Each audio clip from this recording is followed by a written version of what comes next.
So I'm here today with Ankush Jain, talking for the Coaching Exchange.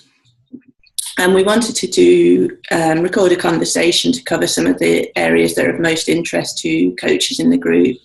And some of the areas we'll be covering will be how to start up, going from unknown to landing paying clients, new ideas on creating clients, introducing the work you do to organisations and so on.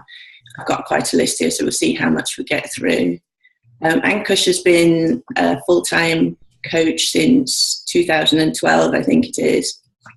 I know I first met you about a year ago, and since then, I think we've seen both our coaching practices grow, and you now have a thriving full-time business, and it looks like you do lots of interesting travel and events and immersions, speaking engagements and so on.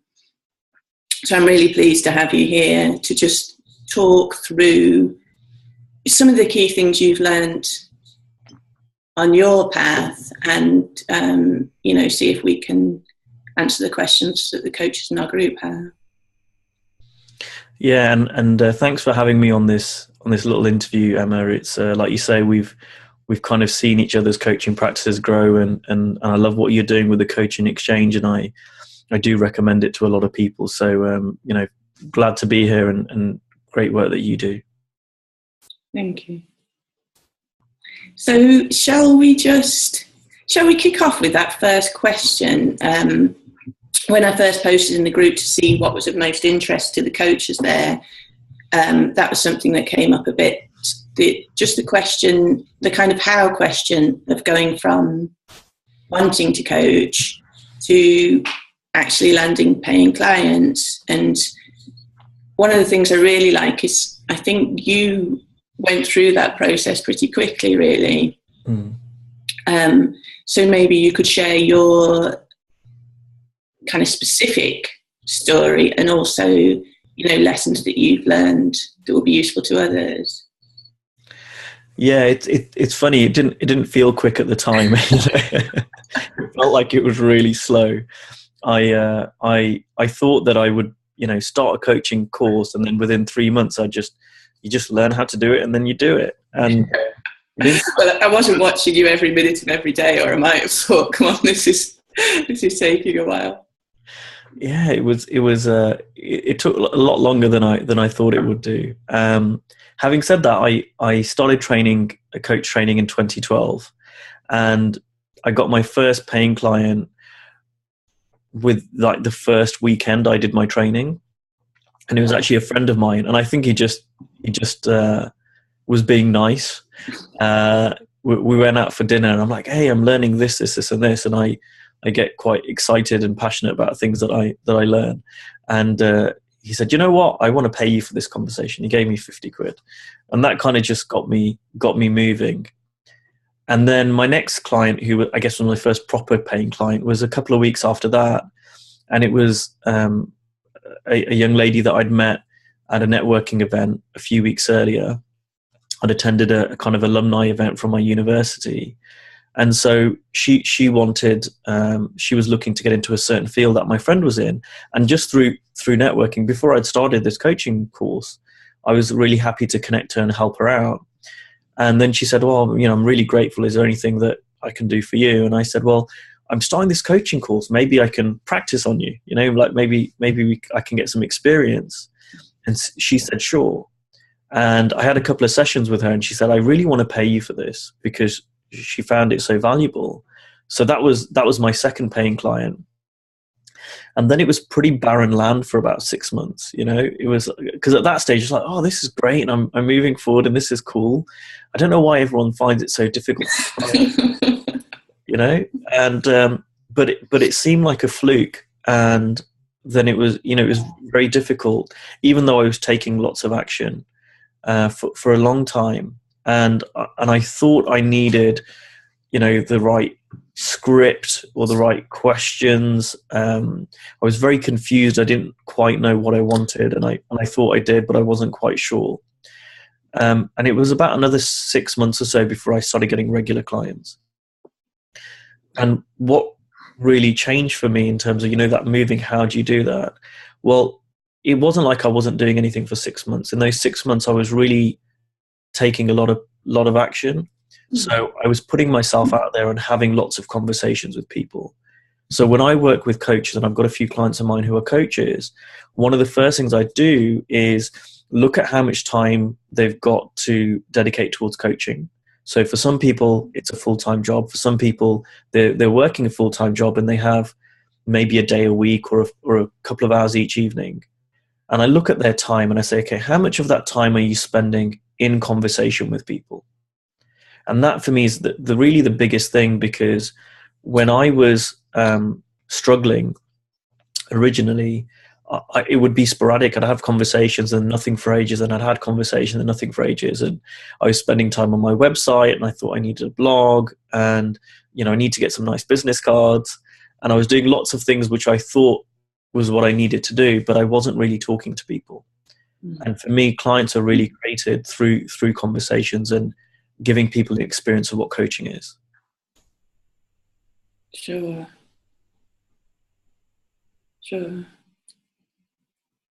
It's interesting, actually. When ahead of this conversation, I asked you if there was, anything about what you've been up to lately that you'd like me to highlight and stuff. And you sent me back this media pack, which is really glossy, nice looking, nice photographs. And I just thought it was kind of a great example, because if I didn't know better, I would look at coaches, and I was wanting to start a coaching practice. I would look at coaches who already had a full-time practice, and I would look at these kind of external signs of what they got going on and think that this is what I need. I need a nice website. I need, a glossy media pack. I need a really specific market that I need a niche, and I need to be really visible,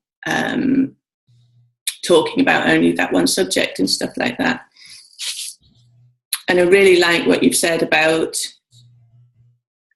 it's all about conversation, because my guess is that even now, and I imagine as you become more visible and your reach spreads, the website and information about what you do is really useful, but it's not what creates coaching clients. No, I have had one client through my website, and it was a client that had one session and then disappeared. So, it's not really been a source of income for me.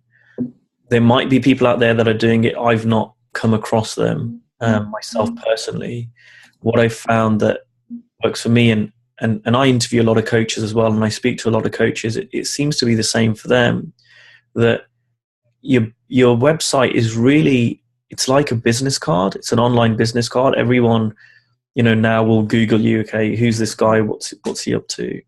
And I think sometimes it's better not to have a website than to have one that looks really bad. It can put people off. But I think a lot of the time people are looking at the website just to give themselves some comfort that you're genuine and you're real. But when I work with coaches, I don't think I've ever recommended any one of my clients to spend time on doing their website. If people, and the question that you asked was really about going from, starting out to getting your first paid client. If you want to go and get your first paid client, you don't need a website. You don't need a business card. You just need to impact someone. And, one of the big things that I find when I speak to newer coaches, not always, but certainly quite a lot of the time, is that they feel reluctant to give away a lot of value. If I give all this stuff away, why would anyone hire me? And they've got it back to front, in my opinion. I really give out a load of stuff. I really help as much as I can. And as I'm developing as a coach, that's only increasing, not decreasing. So I recently gave a talk in Romania, and I went and spent, over £100 on books that I bought beforehand to give away. Now, I remember when I started out, I was like, I wouldn't do that. Why would I spend all this money and then not even hired me, and it's going to cost me a lot of money? And I realized just how much more of an impact that makes. And through that talk and that conversation, a whole load of people now know me. I stand out to them. They're now part of my community that I run for men. And I would be very surprised if one or two of them don't eventually turn into clients. Sure. So sorry, go on. No, go on. So I was going to say that, again, if you want to get your first coaching client, if you want to start getting paid, help more, do more, help people in whatever way or shape that makes sense to you. And it will be different for different people. But, do that more. And I find that unknowingly we hide. I know I did. If you looked at my Facebook, if you even spoke to me when I first started coaching, chances are you would come away from that interaction not knowing I was a coach. And again, when I start working with coaches, one of the things I do is I look them up. Do that, what indications are there to a coach? Now, you can have a website, but if no one even knows about it, right? People spend time, I need my website, my business card. If no one knows your website, they don't see a business card, then it's not really any use. So, one of the things that I look at is, and I do a lot of stuff on Facebook, even on Facebook, if people saw your Facebook, would they have some kind of idea that you're into self-development? Would they have some kind of idea that you help people? If you don't do anything on Facebook, and some people do stuff offline, if someone was to have a conversation with you, would you tell them you're a coach? And this might sound silly, but I remember when I was starting out, and I was really scared to do that. So if someone said to me, hey, how's it going? What have you been up to recently? I would talk about every single other thing apart from coaching. And yeah, me too. I want to come back to a couple of things you've said, actually, but that was very true for me too. And I think it's so interesting, because if back then I'd kind of tried to force myself to talk about it more, I don't know how successful it would have been. It looks to me like it was indicative of a phase I was at where it didn't feel part of me yet, if you know what I mean. Like once it becomes once it feels so integral to coach and to help people in that way, it doesn't make sense not for that not to show in the things you do and say. Does that make sense? Yeah, and I would like to say that you don't need to wait for that. You don't need to wait till it feels integral before you start taking action. I'm about to start an engagement with a young coach who I'm really looking forward to working with, because he's a great example of starting out and really putting yourself out there and getting clients. And he very openly says, I'm scared, I'm nervous, I don't think I'm a very good coach, etc., etc., etc.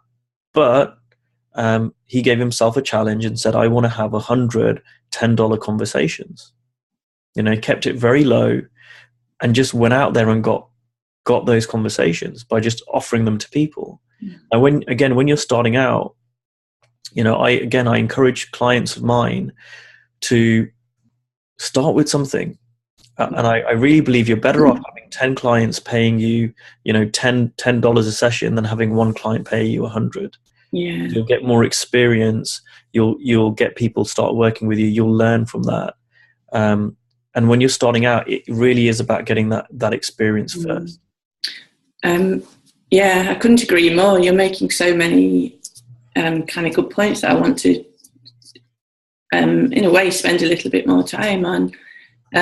The thing about waiting till you feel ready is so true. I mean, you may never feel ready, and it's just your opinion. It's not really that important, and it doesn't tell you a lot about whether or not you're ready or how those subsequent conversations are going to go or anything like that. And I loved what you said about $110 conversations, because I think in this industry, there's a tendency for an image to be presented as if it's an opportunity to make an awful lot of money, and if you're not doing so, then that's some kind of issue, or it says something about you, or it's a problem. And it can make people want that kind of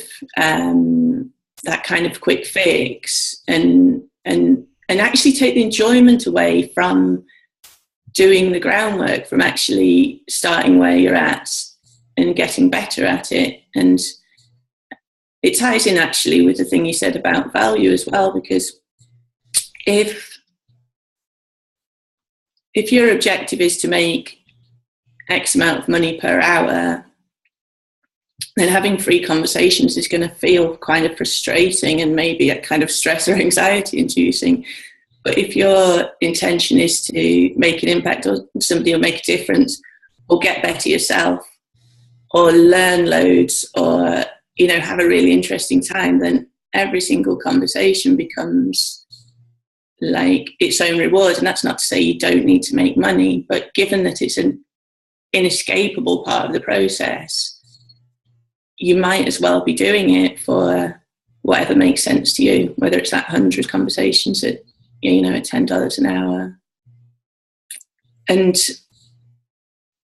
the thing you said about value is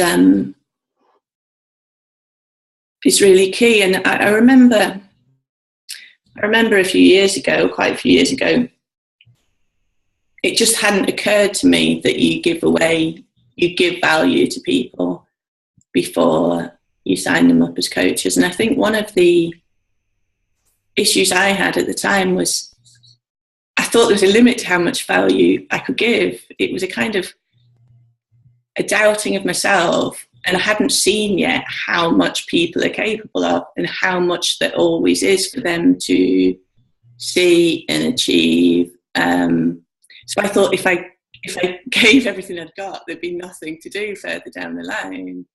And I just hadn't grasped like the kind of truly generative nature of coaching and the coaching relationship, and how it just keeps growing. Like the more you give and the more you can impact people, the more you can impact them. Like there isn't an end to it. It's not like you need to kind of hide what keep what you've got close in case don't give it away because there's nothing else afterwards, because it's limitless. And when you kind of get the generative nature of it all, it doesn't make any sense to do anything other than give, whether that's in terms of like impact or something specific, like you said with, with books. Yeah. And it comes back to understanding what coaching really is, because coaching isn't teaching. It really isn't. It's not consultancy. It's about helping your client achieve a different future than they would do on their own. And therefore, as coaches, we don't, we have training, we have understanding about, whatever kind of coaching we do. But I would say that, like you say, coaching is limitless. And for me, it's often really fun to work with clients, after the first 6 months. It's sometimes the first bit that we work with that isn't as fun, isn't as interesting. But as clients open up and see what is really possible, that's where for them the greater rewards come, and also it's more enjoyable for me. So I really don't have a problem with helping people out as much as possible, giving a ton of value away even before they sign up with me, because it makes sense. And also, I want to make sure that I'm working with the right people. Now, this might not be as relevant for people who are just starting out, but, there are some people that just, not everyone's going to be a good client for us. That's just the way it is. And so if you're sharing stuff or you're having a conversation with someone, this is a two-way process. That's them getting to know you, getting an experience of you, but it's also you getting an experience of them. Mm-hmm. So, for example, if I have a coaching conversation with someone, but I don't offer them to everyone. I used to, but I don't. I'm getting more and more fussy. But if I do, and I suggest that the person go and do something which will help them to get to where they want to, what they've said they want to get to, and then they don't do it, well, that's just really self-selection. You know, that's really helpful for me, that, oh, okay, great, good thing I didn't start working with this person for 6 months, because then for the whole 6 months we'd be talking about why they're not taking action. So it's really good to use it as a filtering process by giving value and seeing what people do with that. And you know, there's a very well-known coach who some people may know, like Steve Hartison. He often says to people, look, if you want to work with me, first go and do Landmark, then go and do Byron Katie's 9-day school. Once you've done both of those things, if you still want to work with me, come back. You know, he's really holding clients to a high standard. Now, again, when you're starting out, I'm not saying go and do that, but I'm just saying be aware that there is so much to learn. There is so much change that is possible for clients. It's not going to come through teaching, but don't worry about giving your best stuff away. You know, that's the best way to get people to sign up with you. Sure. And I think the other key thing in that is it's not so much like use it as a strategy, you know, select who you want to work with and stuff, but the energy of that is there's such a subtle but huge difference from kind of how can I get clients and will they want to work with me, to am I interested in working with them? Because once it becomes that way, it stops being about you, and it kind of allows that focus to be on them, and it allows you to be curious about them rather than thinking about how you're doing and so on. And it just seems to level the playing field in a way. It's just two people kind of figuring out if this is a match, and if this makes sense, and you know, if it's something that's kind of like exciting and inspiring for both of us, which you know is like I said, it's a very different energy to be coming to a conversation from. I wonder if this is a good time to talk about. I would like to talk more about, you know, this whole thing of going from unknown to landing a paying client. But I just realised one of the questions that somebody asked, and in case it's, you know, in case there's other people that you know, that have the same question but didn't voice it, was why are people not willing to connect or have an initial conversation? I'm just interested if you've got any thoughts on that. If somebody's listening and thinking, so I need to be having lots of conversations, but how? It's so easy to have conversations with people, and people don't realize that. And, you know, that's something that is an area that maybe I saw a little bit quicker than other people. I've always liked having conversations with people. that helps. which helps. But, you know, it's so easy because, again, when I started out, I thought that meant I need to contact someone and say, let's have a coaching conversation, and if you like it, then you'll pay me. Now, if you take that approach, you know, it's going to be difficult. It's going to be a struggle. I struggled, right? Because people are like, oh, I'm not really in the mood, you know, for that. People don't really know what coaching is. A lot of people. So when I have conversations with people, I very rarely say, let's set up a coaching conversation. You know, I'll just say, let's have a conversation. How I set these up is, as well, I look at if it's going to be helpful to someone or whether I can help them. So, for example, you know, and I remember I wrote an article once about the seven ways to have more conversations, but there are tons of ways. One way is calling someone up on their birthday, right? It doesn't need to be, you know, like a formal 2-hour powerful coaching conversation, but phoning someone up on their birthday or sending someone a message on their birthday and just say, how's it going? Because we want to find out what's going on in the person's life. We want to get curious. Some people call this intake, and intake's really important. You know, it's if you just go out with the agenda of I want clients or I want to have coaching conversations, it's all about you. You're not really thinking about the other person. Whereas if you go and find out about people, what's going on for them, then you might be able to say, well, let's talk, maybe I can help you. It's a totally different way of approaching things. So, I mean, like I've said, I get a lot of clients from Facebook. Now, Facebook is full of potential clients for me because people are posting all the time about things that are going wrong, what's happening in their life, quite often a problem that they've got, or something that they're struggling with, or even on the flip side, a project they want to create, something they want to achieve. And when someone's got that, and you can contact them and say, hey, I saw this post about that, I might be able to help you, or perhaps would it be worthwhile us having a conversation? I can share some things with you that might be relevant. That just, it makes it just easy to, people will set up conversations quite easily when you do that. I'm a member of a number of groups on Facebook, and sometimes people post in a group and say, you know, I'm struggling with this, or this has happened. Again, you might want to just send them a private message and say, you know, would you like some help or support with that? It might not even be a conversation straight away, but again, that leads to conversations. Yeah. I'm interested in hearing kind of some more of your ideas, but I just want to pause for a minute there, because I know that for people who are hearing this as a kind of, so that's what I need to do then, and, you know, who might take it quite literally and then go and look for these specific things on Facebook and send these messages. What do you see as being the difference between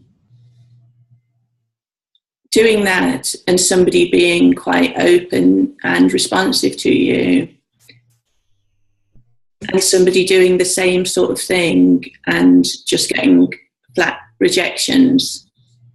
Because the person who posted this question was finding that people just aren't willing to have a conversation. So I'm just interested if you've got any thoughts in terms of you know, where you're coming from, or what's making that difference there. Yeah, it's a good question, Emma, and I think you're right. It is about where you're coming from. If you're looking to take as opposed to looking to help, that does tend to come across. However, I really want to make it clear that the reason why I'm talking very practically is because if I say, look, it's all about where you're coming from, what I don't want people to do is go, oh, okay, I need to fix that bit first. I need to get into a space where I'm a giving person and I'm giving value. And to me, that doesn't really work. You know, when I started out, was I really coming from a place of pure service, pure value? I probably wasn't. I was probably like, oh, I just really want my first client. But in doing and taking action and contacting people and getting rejected, and I learned from doing. Now, if the person who asked the question is really struggling and this isn't answering the question, look, this is an example of it. I'm happy for you to send me a private message, and you know, I can perhaps have a bit more of a detailed discussion. See, this is the thing about coaching as well.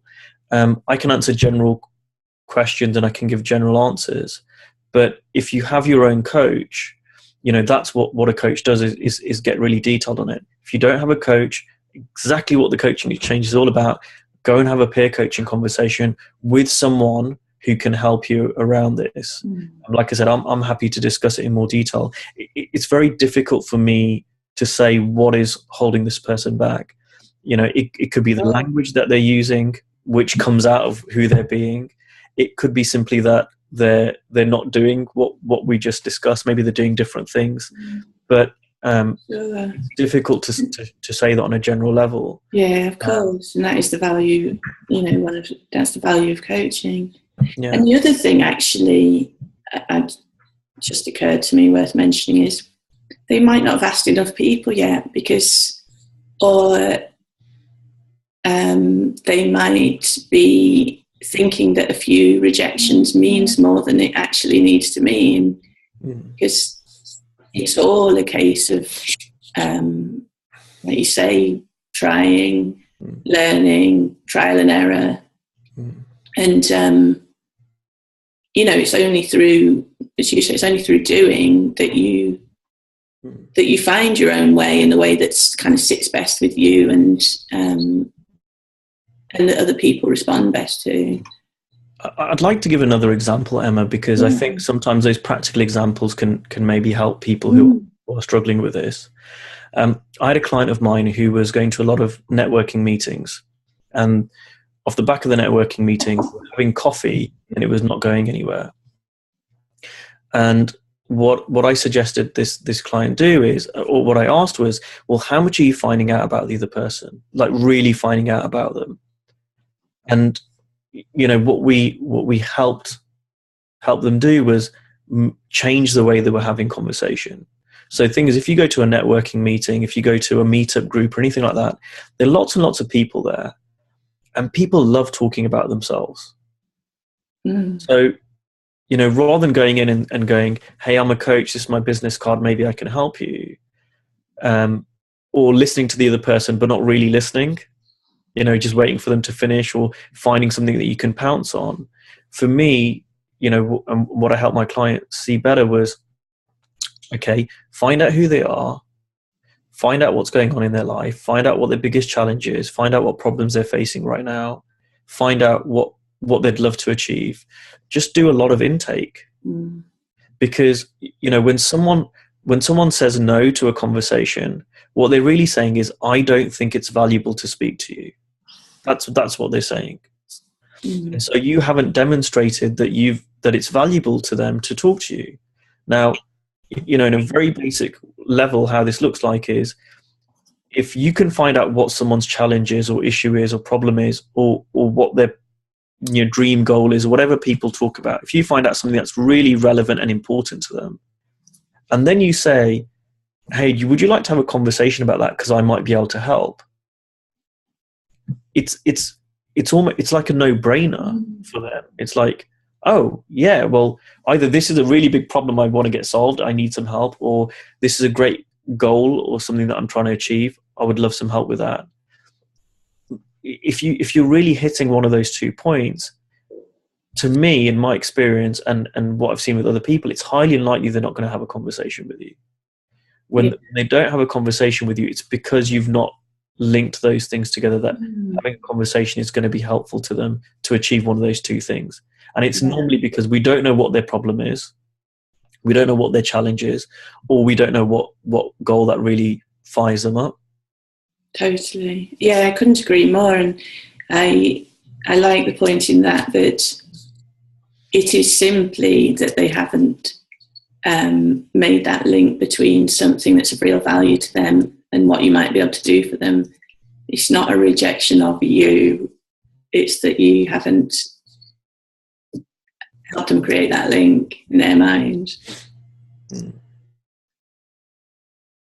And I like that you mention kind of meetup groups and networking events and stuff like that, because again, I can remember personally sort of years ago not being able to see where you had these conversations, and then as I found that I got just less and less sort of didn't realise it at the time, but less and less self-obsessed and more interested in what was going on for other people rather than how I was doing, it just became the same sort of thing as you described, where it's just incredibly natural to find out about people, and then it either makes total sense or it doesn't, to offer to carry on exploring that with them. And if that's something that's new to you, it may feel uncomfortable, and you may feel like there's some deep breath and line you've got to step over to make that offer to people. But it's just one of those things, again, don't wait till you feel like you can do it, just start doing it, and after a while you'll feel okay about doing it, and you'll actually enjoy doing it. Yeah, and I think that's a great point about feeling uncomfortable, but I think that's often, and I felt uncomfortable doing this too. I wasn't just got into coaching like, oh yeah, this is easy, even though I enjoy having conversations. Saying I was a coach or saying that I might be able to help, it did feel uncomfortable for me at the time, but the more that you do it, the more normal it becomes. And actually, part of the reason that lots of people feel uncomfortable saying they might be able to help at first is when you start, you don't have that many reference experiences that demonstrate to yourself that you can help. you don't. But the way you get those references experiences is by offering to help people even before you feel ready. Yeah. And before you know it, you'll have lots of experiences of where you've made a real big difference in somebody's life. Yeah. It will get easier and easier to say that you can, you know, that you may be able to help a person. Mm.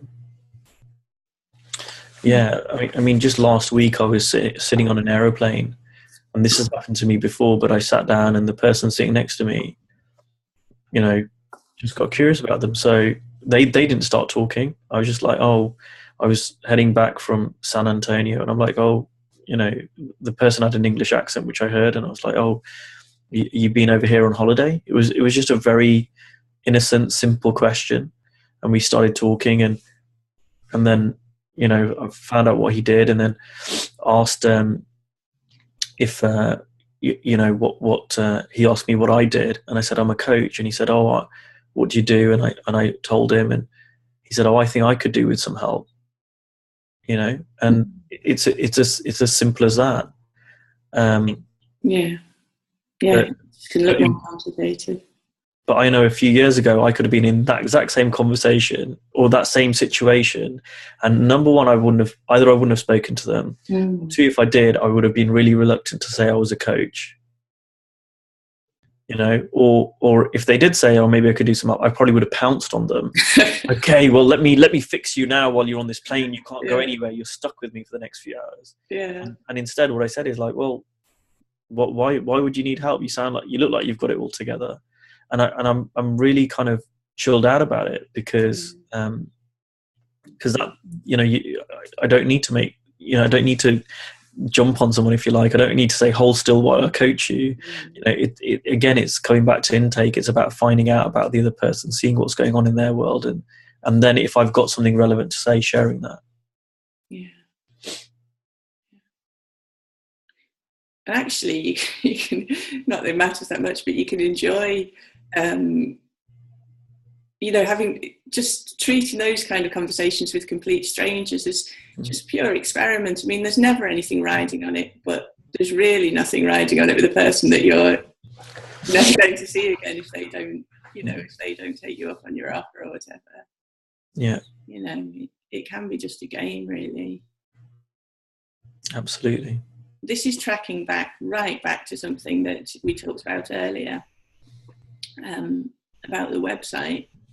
I just wanted to kind of mention my experience because I never got a website together. When I first started coaching, I spent so long just messing around trying to decide what my messaging and so on should be. It kind of never happened. I remember particularly a few times in the early days, when somebody was about to sign up, them asking for my web address and or expressing concern that I didn't have a website.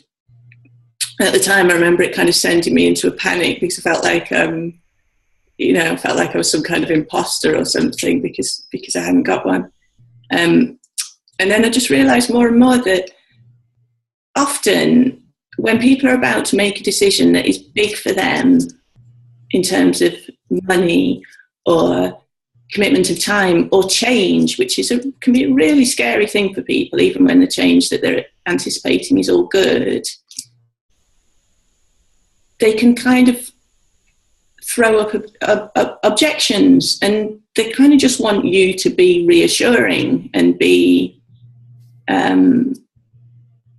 kind of like steady for them.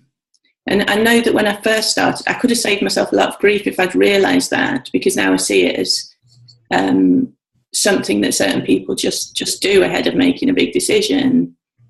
And if it wasn't the website, it might have been something else. And as it happens, as I've got more and more settled into what I do, that's just doesn't come up anymore. But people will raise these things, won't they? I haven't got the time, or it's expensive, or whatever. And it doesn't mean they don't want to, and it doesn't mean. And in fact, I know Jamie Smart always says that he takes objections as buying signals, because if people really didn't want to, they wouldn't need to give reasons, but just say no. They're actually looking for you to help them answer their questions, or, you know, get a bit of peace of mind about the decision they're about to make, or whatever it is. Yeah, I mean, and that comes with time. You know, if people are listening to this who are really new or just starting out, then, you know, I would just say get started. Just take the next step, because these things come with time. They don't come straight away. I didn't have them straight away. You know, I do have a website, but, you know, I'll give you an example. I run immersion events for men, and I don't have a sales page. And so sometimes I'll speak to someone and they'll say, oh, okay, yeah, great. Can you send me the website? Can you send me the link where there are more details? Can you send me to the sales page? And I say, I don't have a sales page. I am the sales page. And what I say to people is, because I had a sales page for my very first event, and it doesn't capture what my event is about. It doesn't capture the experience of working with me. And that's the same really for coaching, and I'm sure for anyone that's listening to this. You know, no website, no sales page, no matter how good it is, can really capture the experience of coaching with you. And so, you know, it's helpful to explain that to people. If you don't have a website, or even if you do, really be aware that it's the experience which is powerful, and the experience which sells coaching or events. And so when I say that quite often, you know, pricks people's ears at, like, oh, okay, this is a bit unusual, this is a bit different. And I really focus on giving people an experience of what it is to like, what it's like to work with me. That helps them, because that doesn't mean they will work with me. It'll just help them make a decision to whether they want more of that. And like you said earlier, it's not a rejection of me or a rejection of anyone. It just helps you work out if you're a good fit for each other. Yeah. Yeah. Should we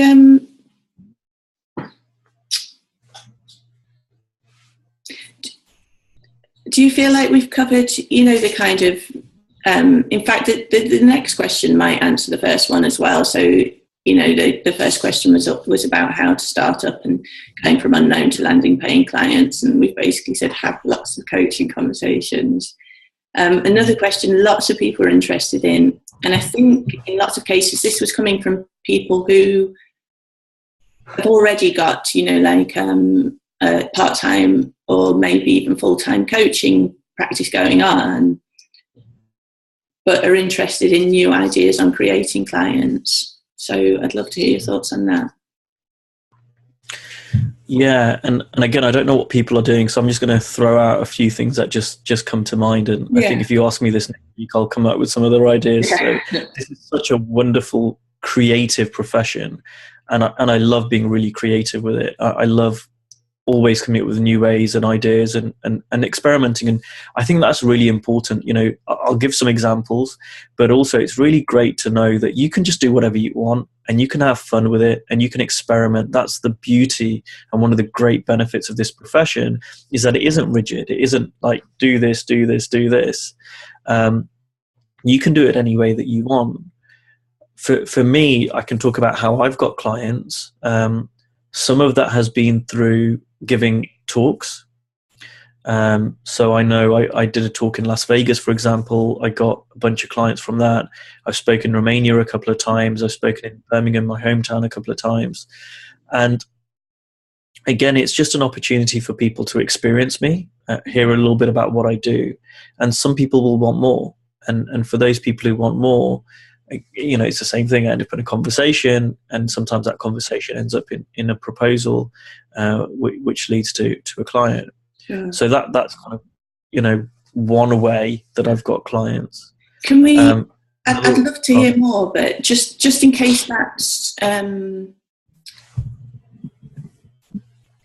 case people kind of want a bit more detail, or they kind of want to know how to go about doing that, just for starters.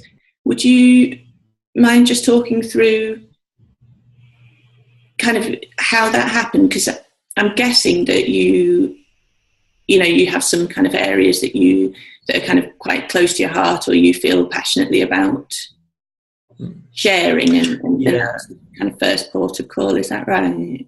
Yeah. No, that's a good point, Emma.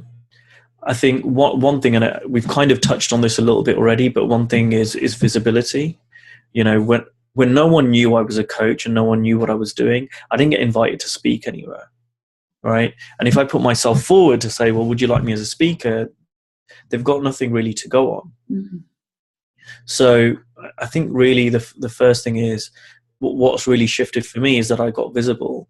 So, you know, to whatever extent that I got visible. So when I spoke in Las Vegas, that was an event I had attended previously as a client. So the organizer knew me. Mm-hmm. He knew that I was a coach, that I'd gone in that direction. I started sharing about my experiences, and I started talking about it. I had previously asked if I could speak at the event. I'd gone back just as, not as a speaker, not as an attendee, but just as a returning person. And I'd spoken for a little bit simply by asking. And it was then last year that I was then asked to go back, because they knew I was a coach. They knew that I was doing something in this field, and they had some kind of experience of me. Mm. And so you're right. It's about being visible, and it's about the community that know you. If I tried to go and get a speaking engagement in a field that no one knew anything about me, and there was nothing to go on, it's probably going to be a lot more difficult. But I'm finding now as well, the more visible that I am and the longer that I'm coaching, I'm now getting people requesting me to come and speak at their events.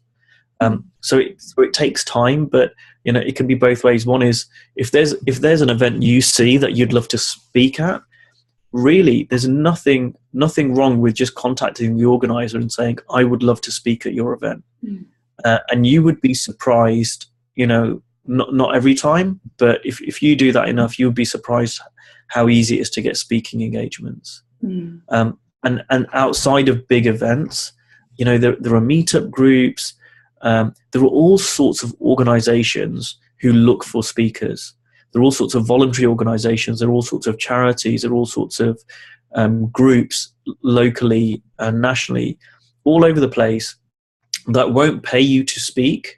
But if you're not looking to get paid to speak, there are lots and lots of places that would love to have you there to speak at their event.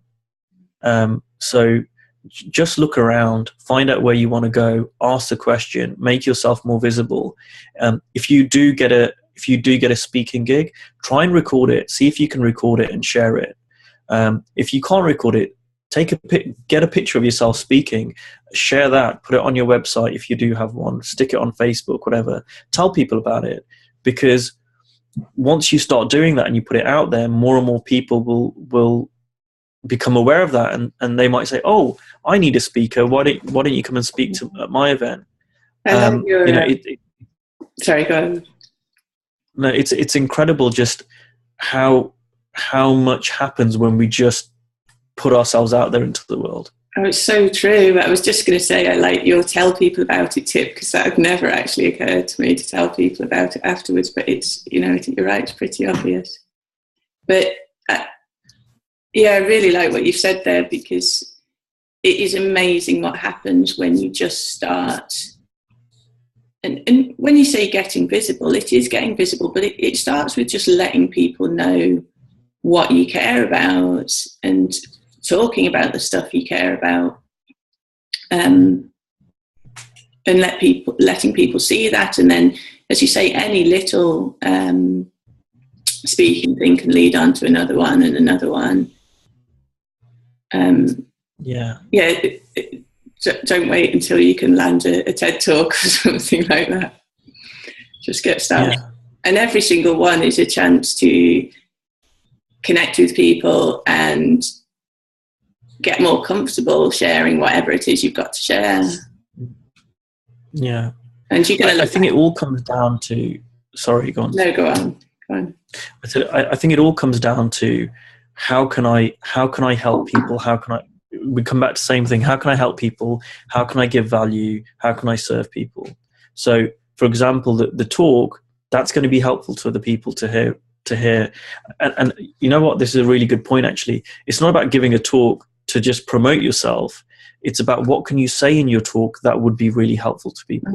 Totally. So when I give a talk, and I remember when I gave this talk in Las Vegas, I was the least known speaker at the event. Probably the one that people were least interested in attending because they didn't know who I was. And yet I was the only speaker that gave pre-work. I gave some resources for people to listen to beforehand. This event was over a week. I spent the 2 or 3 days before my talk connecting with people and getting to know them, finding out what's going on. I really wanted to have a connection with people. And then when I spoke, I didn't hold anything back. It wasn't like, okay, I'm going to give you half of it, and then if you want the other half, you've got to pay me. It was, what can I do to give the most value, to have the most transformation, the most impact with people whilst I'm here? And I try and do that with every time I talk. It's like, hold nothing back, give as much away as I can. And this is true with any idea. So what are creative ways to get clients? Well, ask yourself, how can I be more helpful to people? How can I be more valuable? You run the coaching exchange. That's really, really, really helpful to people. You're giving a ton of value away from that, and it will result in some people hiring you. I run a group for coaches. It's value. It's value first. I run a group for men. I'm always focused on how can I make this group more valuable for the people that are in it. I just want to say that in my particular case, I've never had an intention of gaining clients from the coaching exchange. That's kind of a separate thing. But I love what you're doing with your men's group, and I'd love if you could talk about it in a little bit more detail, because I know that it just wouldn't have occurred to me a couple of years ago, the idea of doing something like that. So, if you could talk a little bit about, why you wanted to do it, and what the members get out of being in it, and so on. Yeah. And how it all works. So, what I found about 18 months ago was a lot of my clients were coming from the men's self-development world, if you like. And that's the world where I came from. So in some ways, it's no surprise that people coming to me who were similar to me and could relate to me and had some kind of shared experience. And what I found was that I was getting a lot of clients from other groups, other people's communities where I was also a part of. And for a while, that was great. It was like, well, I don't need to build my own community. I'll utilize other people's communities. But what I found was I'd kind of got to a stage where when it wasn't my own community, I couldn't do everything I wanted. I couldn't be as creative as I wanted. I couldn't give as much value as I wanted. And I think it's just a little bit of respect. I didn't want to inundate someone else's community with my stuff. And I really wanted everything that I do. I always put, when I do an event, I create a group, a community, anything. I always think about what would I want to be part of. And what I realized was there was no community that I really wanted to be part of. For me, it was on Facebook. There was no group of men there was stuff that was close and there were things that I liked, but there was nothing that I really wanted to be part of. So I created this, what I call the Powerful Men's Group. And it's really evolved over time. But it was like, what kind of group would I want to be part of? And so that's what I created. And I kept the standards very high. I'm like, if you want to be in the group, I want you to be active. I want you to participate. And I had certain criteria, and it was really small. I kept it small at first and grew it organically. It wasn't just about having a huge community for the sake of having a huge community. It was really growing it. And as it's evolved, again, it's just been what's valuable to the group. What do they want? So I'll give you an example. I recently put a poll out and said, if there's one area of your life you could change within the next 12 months, what area would you most want to change? And what surprised me was the biggest thing that came back was people said career. And I gave them a few options, which was a surprise to me. But then in my head, it was like, okay, what can I do to really help people achieve what they want to achieve? Yeah. And so what I did was, through my network, I had a connection with a coach who was a kind of previously a vice president of talent and recruitment or something, at a multinational organization, and now was a career coach. So I connected with her and said, would you do a webinar for my group around, and getting more detailed around career. It was like doing work that they love to do, and people really wanted to learn more about that. And so I did a webinar on it, which again was very, very valuable for that community, for that group. And it was something that I learned from. I learned so much from that. And so it's evolving, but it's all about what does my community want? And then how can I add the greatest value to them? How can I help them the most in that? And what I found is, as I've done that more and more, I've had more and more engagement, more and more involvement with people, and the more value I give, and I saw this for myself when before I was a coach and I used to hire other coaches, or if I went on training courses, the people that gave the most to me were the kind of people that I end up spending more time with, and eventually often went to their training courses and hired them. But again, like you say, it's not about doing that as a strategy. It's really coming from a place of giving. There's a lot in what you said that I really liked. I mean, the value thing, of course, and actually thinking, what would I like to be a part of? What would actually give me enough that I would pay attention to it? And there's something in that about kind of familiarity. People tend to go to the training courses of people that they've gotten familiar with, that they've got kind of a rich representation of in their heads, because they've had enough value or enough contact with them that they start to feel like they know that person. And there's something in that about consistency as well. Not trying the occasional shot at something and then, thinking it doesn't work if you don't get much pickup, but actually being in the same environment with people. And the other thing that's so implied in everything you said is, and it might come as a kind of surprise to some coaches, is the length of the game you're playing. And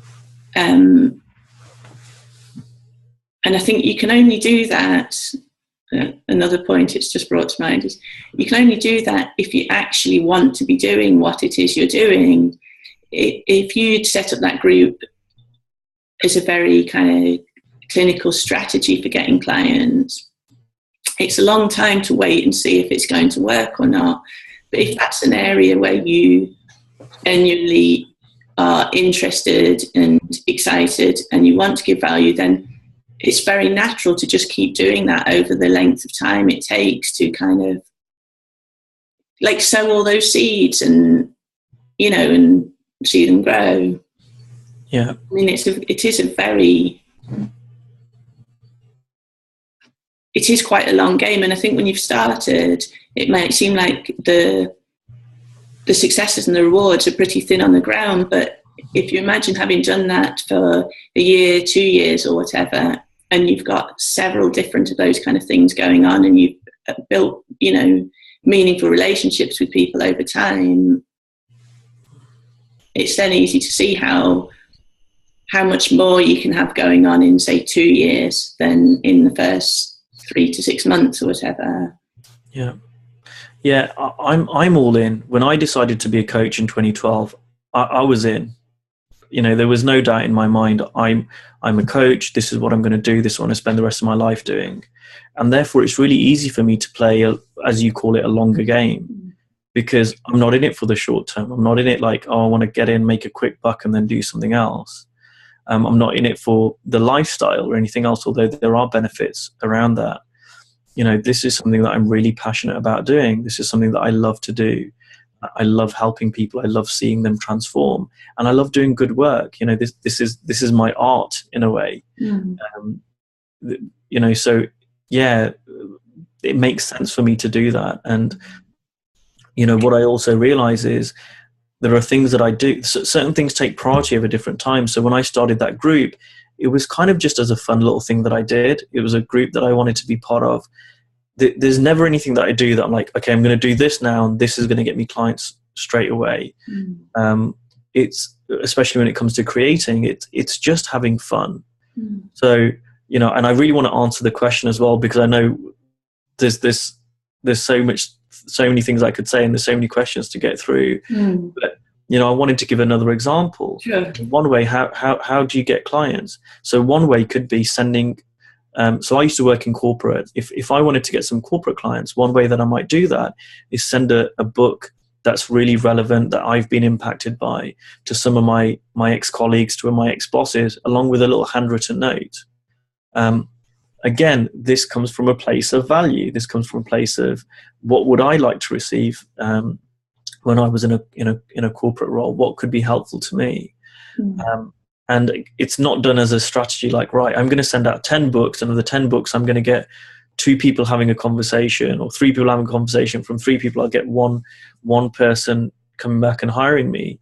It's about going out and experimenting and seeing what works for you, because we live in a world of 7 billion people, and I've got certain networks and certain resources and certain relationships, but everyone listening to this is going to have their own. So for them, for something that might work for me, might not really work for someone else. But what I'd really encourage people to do is go and test it out, go and try it out, go and see what's valuable, go and have fun with it. Play a longer game. Yeah. And you'll start to see what works for you. And it sounds contradictory, but also don't be afraid. If you try something, you don't have to stick to it if you decide or discover that that's not for you. It's not the end. You don't have to know in advance exactly what groups of people you want to work with, and you'll be a terrible person if you change your mind down the line and, decide you want to pursue a different strand or whatever, because the only way you can find out is by doing it. Can we just pause there, Emma? I'm loving this, and there's loads more to go. Can we just I just need to pop to the loo, but can we just take a 10-minute break and then restart? Guessing, I think we've got loads more questions to go still. Yeah, I'll pause now.